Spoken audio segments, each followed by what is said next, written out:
So, in part one of our conversation about deficits, changes, and the labor market, we talked a lot about record high deficits, right? That led us kind of all over the place. It took us to a conversation about the dollar being debt. We talked about how wealth generation requires debt, not just for individuals and families, but also the country. And then we even went even more on a tangent and talked about the realities of making change on any type of equality, but especially this equality around income, right? So the first thing that I want to um, address or kind of question in part two of our conversation around deficits, changes on the labor market is this. I want to kind of paint this picture of the economic changes that we're likely to see continued for some time because I think that there is this kind of ignorance, whether willfully or just not willfully, but there's this kind of ignorance around, well, when things get better, with the pandemic and the economy, everything is just going to magically kind of go back to the past. Everything is going to go back to the good old days. But that is not going to be the case for a few economic changes. One in particular that I want to talk about that is going to impact a lot of people. And that the main change, there are quite frankly a lot of things that are going to change. But I think kind of the bigger thing that should stick out for people, and you may have heard this in various conversations, is low interest rates sticking around. And we hear about them in the context of the low interest rates being great for companies that, would not otherwise survive without government support. And again, it kind of takes me back to something that I've mentioned, not just in part one of this conversation, but other times during our podcast. We don't hear the same when it comes to your average everyday Americans. There's no outcry about uh the low there's when it comes to like anything even remotely similar that is only and explicitly out there to help average everyday Americans that would not survive without government support. Notice how any government support that aids businesses simultaneously, uh, while simultaneously assisting consumers, if they just happen to be assisted as a byproduct, then they're okay with it. But anything that is explicitly and only for the average everyday American, people are adamantly against it.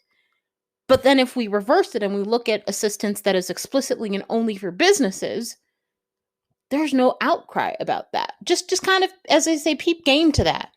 Um, I mentioned in part one how there's kind of this frequent talk and almost fear mongering that happens in the conversation about ending emergency support for companies, right? It's going to be so painful and they're not going to survive. And we do not hear the same thing when we talk about pulling the rug from under consumers, from under families, from under individuals. Heck, look at what's going on right now, how several states are opting out of continuing their pandemic unemployment uh, assistance program, the PUA program, the program that was meant to help the self-employed and gig workers actually be able to get unemployment, something they traditionally had not been able to do. They pull that rug directly from under them. And it's quite interesting and unique in that position because those people are taking advantage or they're being provided benefits that typically are provided to employees.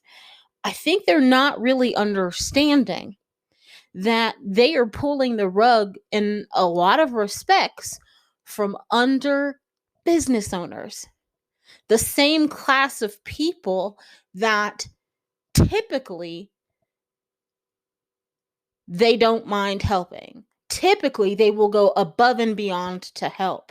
But because there's even a semblance of them even remotely seeming anything close to the average everyday American in this situation, people who cannot have their businesses in this moment for whatever reason, it's not functional due to the COVID-19 pandemic, we're just going to pull the rugs right from under them.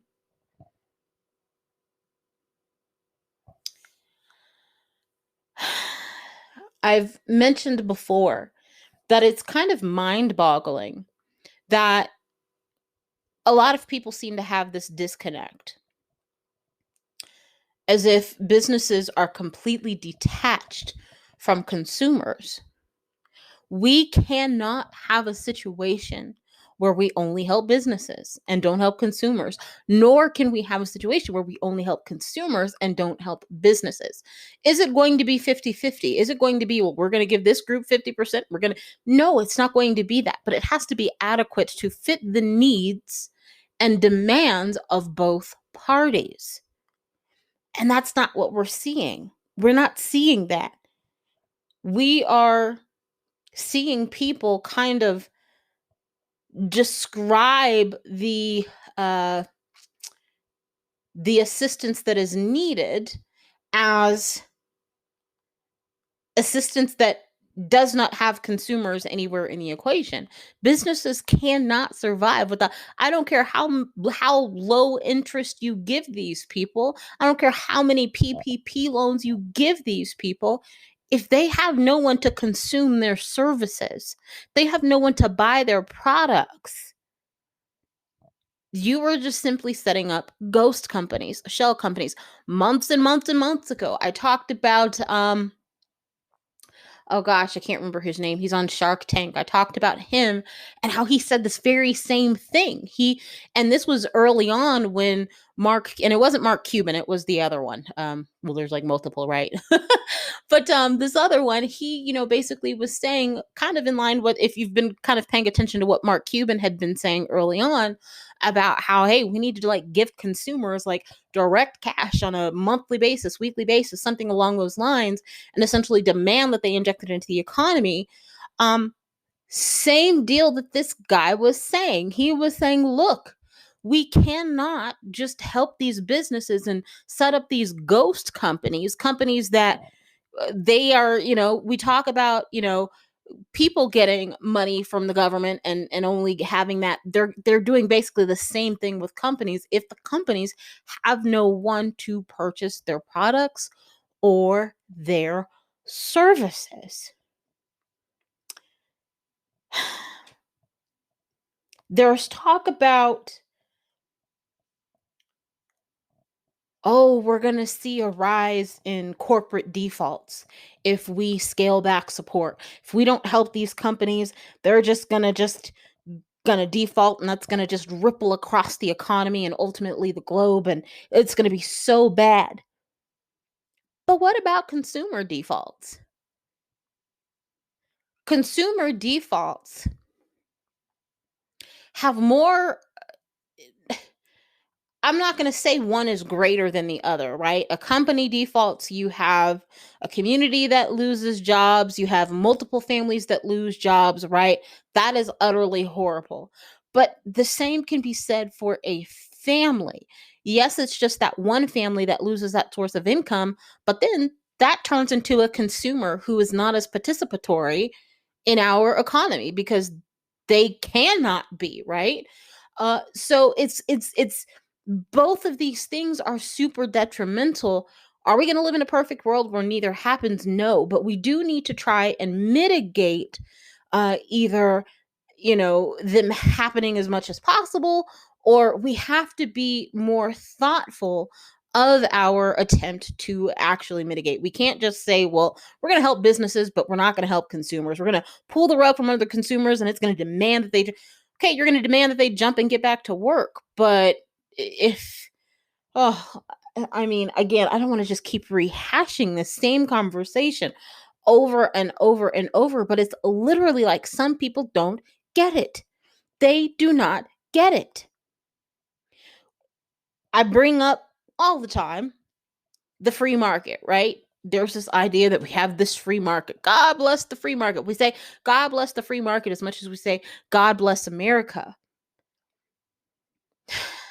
But what are we doing to actually incentivize business participation in the free market if we don't incentivize their improvement of their operations, right? If we don't incentivize that they meet the demands of the market rather than trying to have the market meet the demands of businesses that, quite frankly, should have failed 50 years ago. What about incentivizing that companies be rewarded for their work? We talk about rewarding average everyday Americans for their work and giving them a sense of pride. What about a company having a sense of pride of actually meeting the demands of the market and not being able to just be propped up by daddy government and have people forced to come back even when they don't pay adequate wages, even when they don't provide safe work conditions? What about that? To me, what I'm seeing right now is a market that is not free, but a market that would rather than doing all of that stuff, it would rather prop up companies, again, that either should have been out of business long ago or that are refusing to make the adjustments that are typically demanded of companies if they want to stay in business.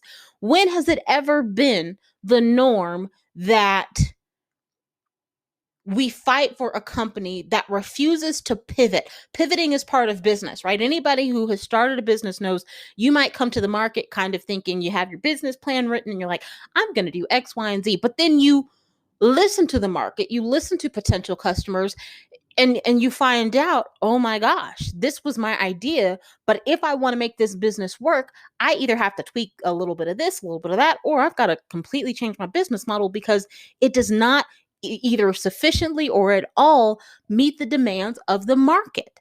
And if you have businesses that are not meeting the demands of the market, why are we propping them up?